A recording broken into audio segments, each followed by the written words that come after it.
هناك جنية تسكن في شقة بعمارة تقع في منطقة سكن اجتماعي ببلدية تاوزيانت.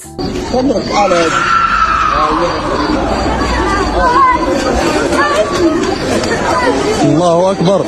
الفيديو اللي شفتوه قدامكم ده مش مشهد من فيلم سينمائي ولا حاجة. الصوت ده جاي من شقة في عمارة سكنية في مدينة تاوزيانت في ولاية خنشلة في الجزائر. الصوت ما بيقفش ولا ليل ولا نهار، لا وكمان شبه متواصل، شوية أصوات صراخ وشوية الصوت بيقلب بكاء وساعات بيبقى ضحك هستيري. السكان حرفياً اترعبوا والأطفال بقوا عايشين في حالة من الفزع والرعب، لدرجة إن الأهالي كتير منهم سابوا بيوتهم وراحوا يقعدوا عند قرايبهم لحد ما يلاقوا حل يوقف اللي بيحصل في عمارتهم. حكايتنا النهاردة عن جنية خنشلة زي ما سموها السكان. يا ريت بقى تهدي الإضاءة وتعلي الصوت وتركز معايا.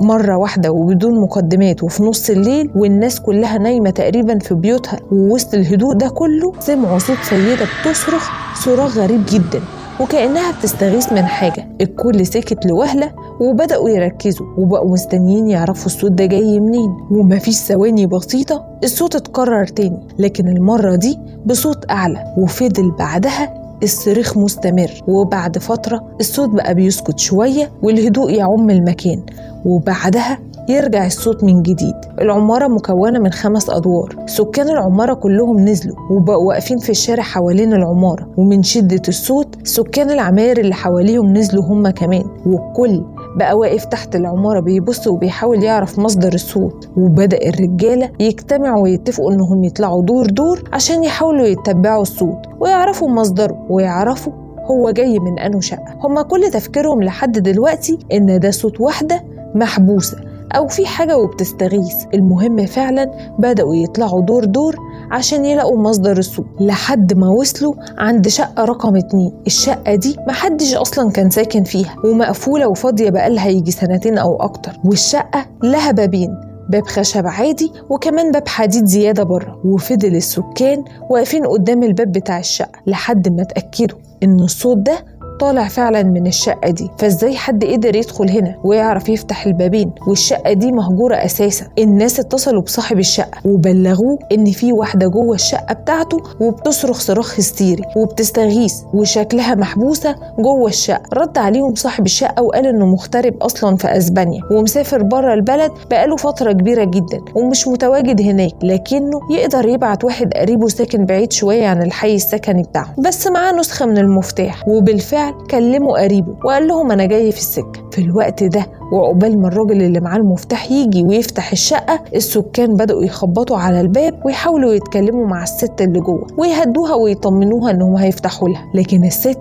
ما كانتش بترد عليهم نهائي، وكل اللي كانت بتعمله إنها بتصرخ وبس. المهم بعد شوية الراجل اللي معاه المفتاح كان وصل وفتحوا الشقة، وهنا كانت المفاجأة. مجرد ما الباب الحديد اتفتح الصوت وقف، والمفاجأة التانية إن الشقة فاضية ومفيش حد نهائي. بدأوا يفتشوا ال3 أوض وكل شبر فيها، لكنهم ما لقوش أي مصدر للصوت. الراجل اللي كان معاه المفتاح قفل الشقة تاني وأخد بعضه ومشي، والصوت فعلا كان سكت وكل السكان طلعوا شققهم والدنيا هدي يا دوبك شوية دقايق. ومرة واحدة الصوت رجع من تاني والسكان نزلوا من تاني وبدأوا يتكلموا إنهم لازم يطلعوا يدوروا من تاني على مصدر الصوت، لأن الشقة اللي كانوا مفكرين إن الصوت جاي منها فاضية أصلا وما فيهاش حد. لكن بعد بحث وتدوير كتير وصلوا لنفس الشقة وبقوا متأكدين إن الصوت برضو جاي منها، وكلموا الراجل تاني اللي معاه المفتاح، والراجل بدأ يتعصب ويزعق لهم ويقول لهم أنا جيت من شوية وفتحتها قدامكم وما كانش في حد في الشقة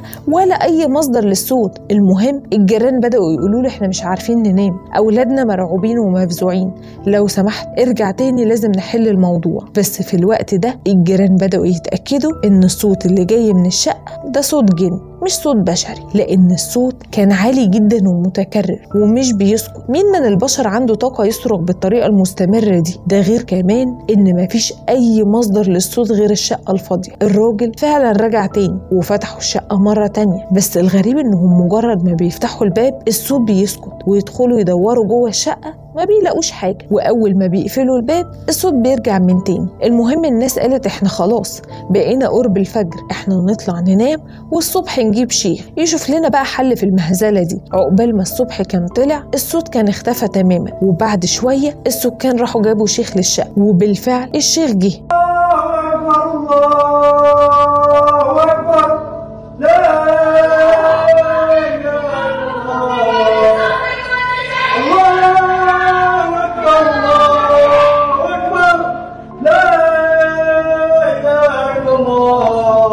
وبدأ يقرأ آيات معينة من القرآن الكريم. قال لهم الموضوع كده خلص، ولما الليل يجي مفيش أي حاجة تانية هتحصل. لكن اللي حصل كان عكس كده تماما. أول ما الليل جه صوت الصريخ رجع من تاني، وما بقاش صوت صريخ وبس، لا ده بقى شوية بتبكي وشوية بتصرخ وشوية بتضحك. السكان بقوا مش عارفين يعملوا ايه، وبدأوا يصوروا ويسجلوا اللي بيحصل وينشروه على مواقع التواصل الاجتماعي. وفي منهم اللي بلغ الشرطة، واللي جت وفتشت الشقة مصدر صوت، وبرضه وصلوا لنفس النتيجة، مفيش أي مصدر صوت للشقة. هنا السكان قالوا ما بدهاش، احنا نشوف شيخ تاني يجي يحل لنا الموضوع. وبالفعل جابوا شيخ تاني وقعد يقرا برضه، لكن بدون أي جدوى. وعلى اليوم التاني الصوت بدل ما كان بيحصل بالليل بس، لا ده بقى ليل ونهار ما بيقفش نهائي. السكان قالوا طب نجيب مجموعة كبيرة من المعالجين مع بعض، وبالفعل جابوا وقعدوا يقروا. لكن برضه الموضوع ما وقفش هنا، وبدأ الصوت يزيد ويعلى، وبدأ المعالجين كل واحد يقول لهم تفسير شكل اللي بيحصل في الشقة. في اللي قال ان الشقة مسكونة من جنية مسلمة، وان الجنية اتواصلت معايا، واللي قال برضه ان الشقة ساكنها جنية وحد من السكان قتل ابنها، وانها هتفضل تعمل كده عشان تخوفكم ومش هتسكت غير لما تاخد حق ابنها، وان السيئة تعم. والغريبة ان مجموعة من السكان بدأوا يصدقوا الكلام ده فعلا ويأكدوه، ويقولوا ان فعلا كان في قط اسود بيجي بقاله فترة العمارة، وكان قط مزعج جدا لدرجة ان حد من السكان فعلا اذاه وضربه، ومن ساعتها ما شفناهوش تاني. ده اكيد القط الاسود ده كان هو الجن ومتهيئ في هيئة قط، واكيد هو ده ابنها اللي بتقول عليه. وواحد تاني قال ان واضح ان الشقة اتعمل فيها طقوس سحر، والدجال اللي كان بيحضر فشل وما عرفش يصرفها واخدته معاها لتحت الارض. لكن بعد كل التفسيرات دي لا الصوت وقف ولا في اي حاجة اتغير غير للأسوأ. جيت خارج من العمارة بمجرد رجلي وطأت الطريق الا والصرخه العجيبه هذه كسرات. وانا درك انا عمري 50 سنه نسمع على الامورات هذو، ولكن اول مره في حياتي نسمع صراخ تاع امراه، يعني صراخ قوي.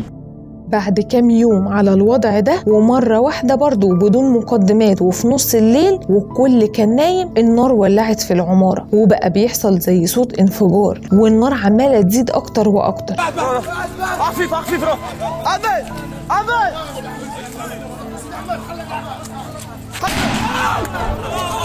أكبر الله أكبر. بعد وبعد محاولات كتير جدا أخيرا النار انطفت. الوضع في العمارة بقى لا يحتمل، أصوات مرعبة ما بتقفش، ومحدش عارف لا يرتاح ولا ينام، والأطفال ما بقتش بتبطل عياط من الخوف والرعب اللي عايشين فيه. واللي زاد وغطى النار اللي ولعت من لا شيء. الكل بقى في حالة رعب واكتئاب، ومحدش عارف ايه السبب اللي بيحصل ده، ولا حتى عارفين يوقفوه. وطبعا المكان بقى مغري لكل واحد دجال ونصاب، وكل واحد يجي يعرض خدماته وان هو قادر يحل الموضوع ويصرف في الجنية، وطبعا في المقابل مبالغ مالية كبيرة، لدرجة ان واحد منهم طلب من السكان 200 مليون. السكان طبعا رفضوا، لكن الدجالين اللي كانوا بيطلبوا مبالغ معقولة شوية كانوا بيوافقوا وبيجيبوه، يمكن يعملوا اي شيء ويقسموا المبلغ على ال10 عائلات اللي ساكنة في العمارة. في كل شقة كان بيطلع عليها مبلغ ويجمعوه ويدوه للدجال، ويبدأ يقوم بشغله، واللي ما كانش بيفيدهم في الاخر بأي شيء. كانوا عاملين زي الغريق اللي بيتعلق في قشاية. والوضع فضل على الحال ده لمدة أسبوعين كاملين، حد عارف ينام ولا ياكل، ولا حتى حد عارف يعيش يومه العادي. والموضوع اتشهر في الجزائر كلها، وبقى الكل بيتكلم عن العمارة الياه، وقنوات إخبارية كتير جدا اتكلمت عن الموضوع، وبقى بيتذاع لايف، وكمان ناس جت من أماكن بعيدة تصوروا وترفع المقاطع على مواقع التواصل الاجتماعي. صراخ سيدة جزائرية يثير الرعب في مدينة تاوزيانت.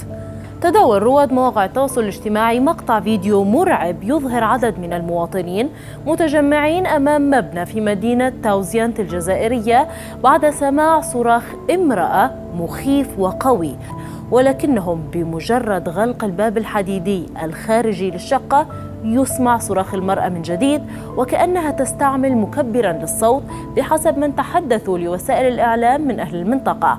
وبعد انتشار الحكاية يقال أن بعض المقيمين قرروا ترك المبنى بعد انتشار إشاعات ممزوجة بالخرافة في ظل عجز عن تفسير الظاهرة التي أثارت الرعب بين السكان. وبدأت كمان القنوات تستضيف شيوخ يسألوهم هل فعلا الجن يقدر يعمل كده ويصرخ بالشكل ده؟ ودي كانت إجابة الشيخ. ولهم صوت ولهم حركة، وهذا من دليل قول الله تبارك وتعالى في سورة الجن حيث قال الله تبارك وتعالى: قل أوحي إلي أنه استمع نفر من الجن فقالوا إن سمعنا قرآنا عجبا يهدي إلى الرشد فآمنا به ولن نشرك بربنا أحدا.